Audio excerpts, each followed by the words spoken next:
जज साहब, राधिका जी तो बाहर वाली है, उन्हें इस बारे में सारी जानकारी कैसे हो सकती है? आखिर तारा कुमारी के ससुराल वाले ऐसा क्यों करेंगे?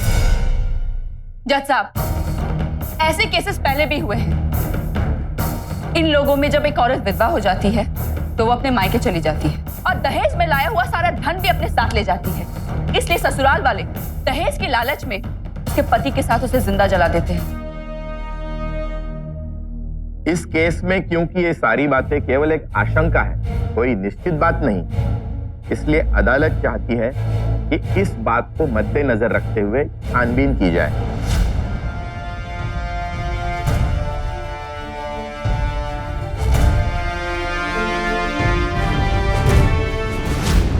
हाँ, ये सच है। तारा के माँ बापू ने थोड़ा दहेज दिया था, पर उस दहेज के बारे में हम लोगों ने कभी सोचा नहीं था और हम लोगों को बहुत चाहती थी। अगर वो जिंदा भी रहती ना, तो भी हम लोगों को छोड़कर वो महके नहीं जाती। तारा भाई साहब अपने साथ दहेज में बहुत सारा सामान लेकर आई थी, सोना, चांदी, नगद। मैं तो थी ना शादी में, सब देखा अपनी आंखों से। प्रताप के मरने के बाद अगर वो जिंदा रहती तो अपना सारा सामान महके लेके वापस चली जाती, तो उनका नुकसान हो जाता। इसलिए उसके सासरे वालों ने उसे सती बना दिया होगा। जज साहब, ये पड़ोसी तुम्हारे परिवार के साथ जले हैं, अभी तो उल्टा सीधा बोल रहे हैं, वरना हमारे यहाँ तो उल्टी गंगा बही थी। प्रताप के मरने के बाद तो हम सब लोगों ने उसको समझाया कि तारा तू अपने मायके वापस चली जा, लेकिन तारा ने हम सबकी एक न मानी। कहने लगी, भाभी साहब मैं अपने बीन की चिता के साथ ही जल जाना चाहती हूँ। लेकिन ये छोरी राधिका ना हमारे भोले भाले गांव वालों को बहकावे है अपने अखबार के खबर के खातिर, तभी तो ये सब करे हैं। तो आप लोगों ने तारा को ऐसा कदम उठाने से रोका क्यों नहीं? रोका था साहब, हाँ रोका था साहब। हम सब ने तारा को बहुत समझाया, लेकिन तारा बेचारी कहने लगी, नहीं भाभी साहब आप ना जानो हो, एक बीन के बिना जीवन कितना दर्दनाक हो जावे है। इसीलिए वो अपने पति की चिता में जलकर चली जाना चाहती थी। और मैंने मारी बुआ साहब को देखा है साहब, विधवा होते हुए सर मुंडाकर नंगे पांव एक कमरे में कैद रहना और एक ही बखत का खाना खाना, इस हमने अपनी आंखों से देखा है साहब। बेइज्जत होने से तो अच्छा है मौत भली साहब। और तारा हम सबको छोड़कर चली गई। मर्दों के पैर न फिसले, इसलिए विधवा औरतों के साथ ऐसा अमानवीय अत्याचार किया जाता है। ये जिन घिनौने पुरुषों के बारे में बात कर रही हैं, उनमें से एक इनका खुद का पति है, तारा कुमारी का जेठ संगम सिंह, जिसकी बुरी नजर थी तारा कुमारी पर।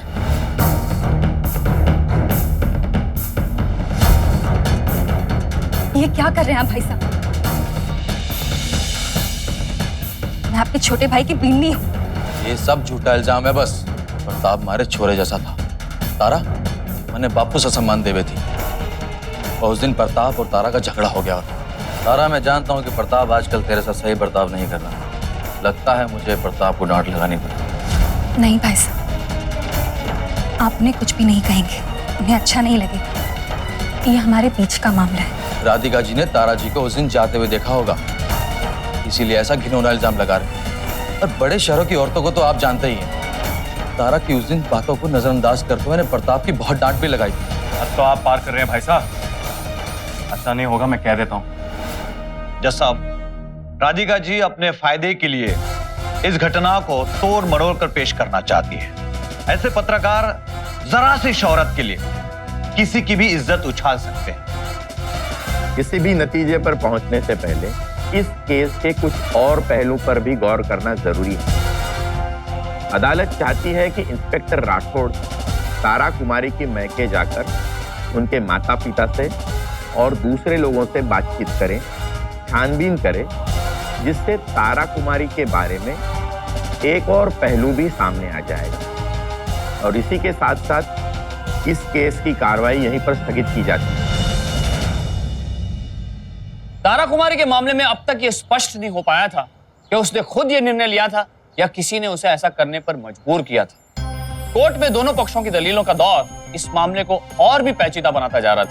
राधिका की दलीलें भी बेबुनियाद नहीं लग रही थी, पर अदालत सिर्फ जिरह से नहीं बल्कि ठोस सबूतों के आधार पर निर्णय लेती है। ऐसे में अदालत ने किसी भी नतीजे पर पहुंचने से पहले इस मामले की और छानबीन का आदेश दिया ताकि इंसाफ को गुमराह न किया जा सके। देखिए, इस मामले के आगे का रुख इस बात पर निर्भर करता है कि आप लोग अदालत में क्या बयान देते हैं। ये लड़ाई आपकी बेटी को इंसाफ दिलाने के लिए है। आपकी बेटी मरना नहीं चाहती थी। देखिए, मन्ने मासी कहती थी तारा, जो उसके लिए हुआ ना, बहुत गंदा किया उन लोगों ने। अब तारा के माँ बाप से बात करने से क्या फायदा? उन्हें तो तारा के ससुराल से तब खबर आई जब सब कुछ खत्म हो गया था। छोरी के जलने के बाद तब सब कुछ मालूम पड़ा। तुम अदालत की अनुमति के बिना तारा के माँ बाप से बात नहीं कर सकती। उन्हें बहकाने की कोशिश करना कानून का उल्लंघन है। इंस्पेक्टर साहब, मैं सिर्फ इनसे ये... आप चुप रहिए और निकल जाइए यहाँ से। पर मैंने क्या किया है? इन्हें लेके जाओ। पर मैंने किया क्या है? आप निकल जाइए।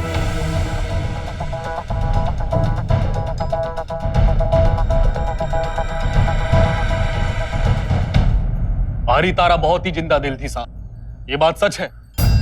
तारा के सासरे वालों ने हमें ये बात जरा देर से बताई, पर इसमें भी तारा का ही हाथ रहा होगा। और हमारे को यह भी पूरा विश्वास है कि तारा के पति प्रताप के मरने के बाद उसके खत्म होने का फैसला भी उसी का था। तारा ऐसी प्रथा पे कभी विश्वास नहीं कर सकती थी।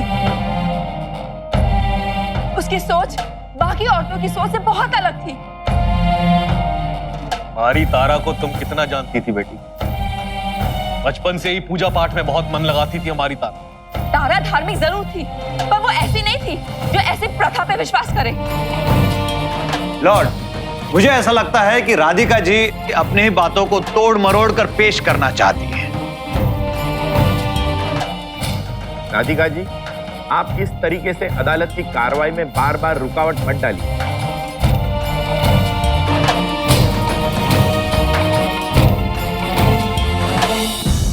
जज साहब, मैं तारा कुमारी के देवर सूरज सिंह को अदालत में पेश करवाने की दरख्वास्त चाहूंगा। वो इस मामले में रोशनी डाल सकता है। इजाजत है। Thank you sir.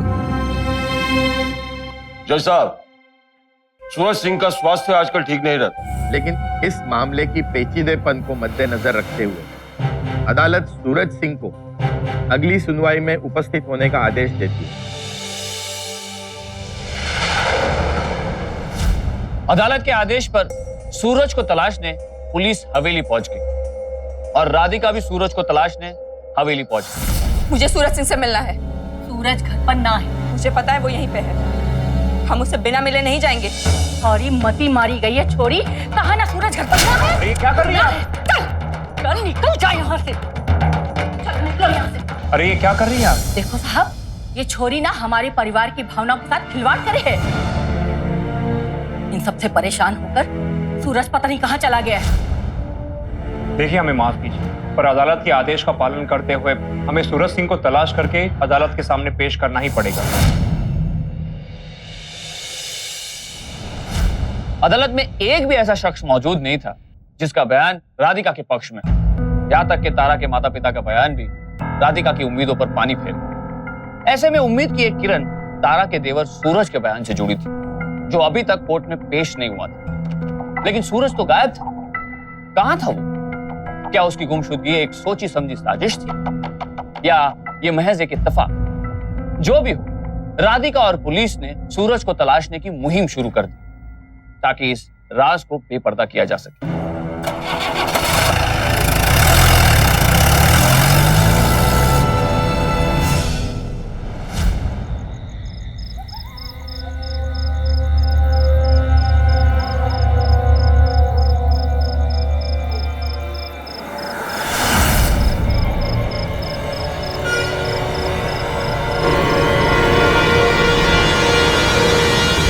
सूरज, जज साहब को साफ साफ बताओ कि जिस दिन तारा कुमारी ने अपनी जान दी उस दिन क्या हुआ था?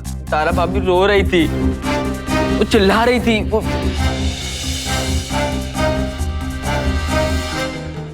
उन्हें कहीं पकड़ के ले जा रहे थे। हमें जाने तो।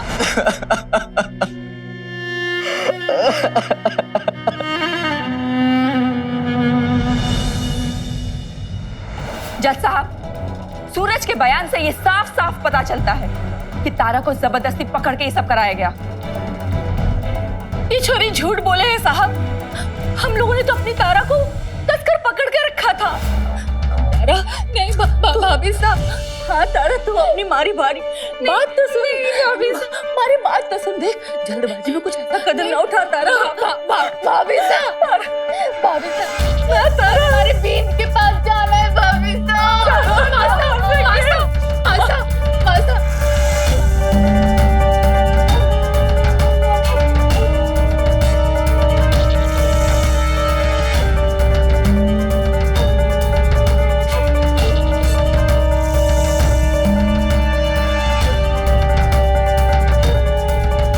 झूठ है ये। अगर तारा अपनी मर्जी से दुल्हन की तरह सजी थी तो वो खुद को बचाने के लिए खेतों की तरफ क्यों भागी थी, जैसा कि कुछ गांव वालों ने देखा था? अगली सुनवाई तक अदालत पुलिस को इस बात की छानबीन करने का आदेश देती है।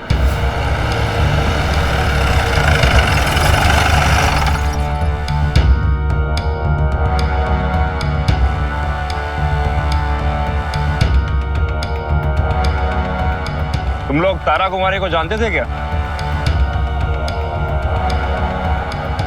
क्या हुआ? कहां जा रहे हो?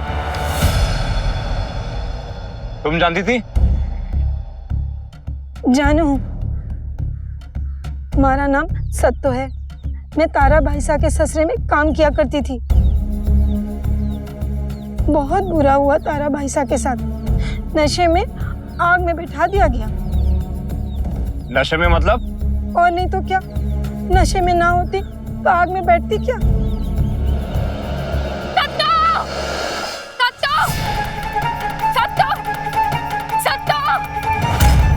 मुझे बचा ले। सत्तो, मारे नहीं मारना। सत्तो, हमारी मदद कर। सत्तो, तारा से बात कर। सत्तो, तारा, पकड़ो इसे। जज साहब, तब तारा को अपने दर्द का एहसास होने लगा था। तभी उसने अपने दर्द का निवारण खुद ढूंढ निकाला। हम सब तो देखकर दंग रह गए थे। बेचारी जड़ी बूटी का काढ़ा पिएगी तो दर्द थोड़ा कम होगा।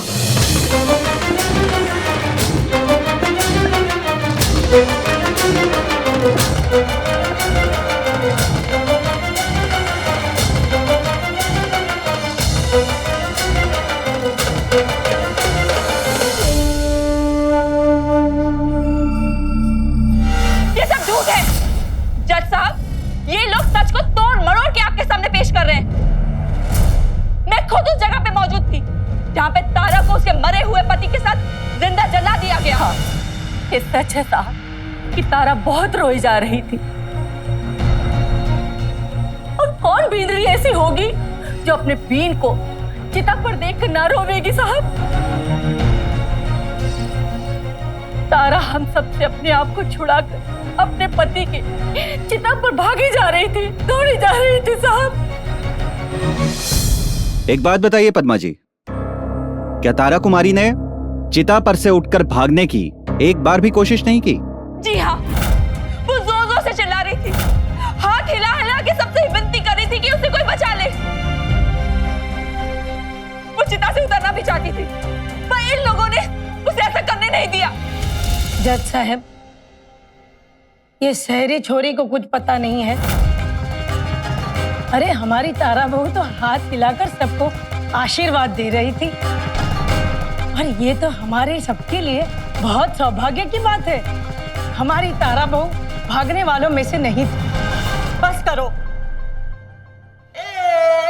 मारी बेटी वापस ना आ जाएगी ये सबसे।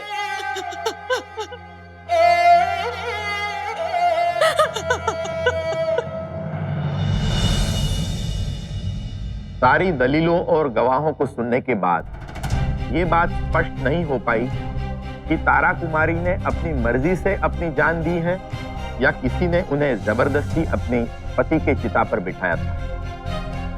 इसलिए अदालत किसी को भी तारा कुमारी को जबरदस्ती चिता पर बिठाने का या उनकी हत्या करने का दोषी करार नहीं कर सकती। पर जज साहब, अगर एक बार ये मान भी लिया जाए कि तारा ने खुद जान देने का फैसला लिया था, तो भी इस बात से इनकार नहीं किया जा सकता कि किसी ने उसे बचाने की कोशिश भी नहीं की।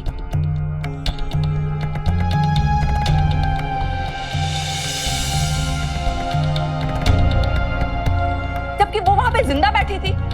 क्या ये कानून की नजर में गुनाह नहीं है?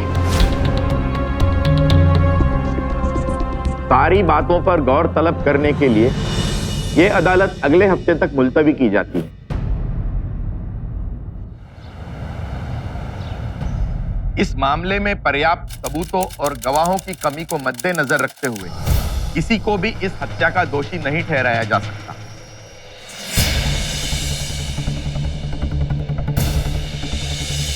पर एक बात जरूर है, इस घिनौने कार्य को रोका जा सकता था अगर चिता में आग नहीं लगाई होती तो। और राधिका जी और कुछ अन्य महिला संस्थाओं के उठाए सवालों पर विचार करते हुए कुछ मौजूदा कानूनों का संशोधन किए जाने के लिए अर्जी पेश की गई है, जिसकी बदौलत किसी भी औरत को अपनी मर्जी से हो या जबरदस्ती सती बनाया जाना कानूनन एक हत्या माना जाए और साथ ही ऐसी प्रथा को रोक लगाने के लिए इसका समर्थन करने वालों को भी अपराधी माना जाएगा।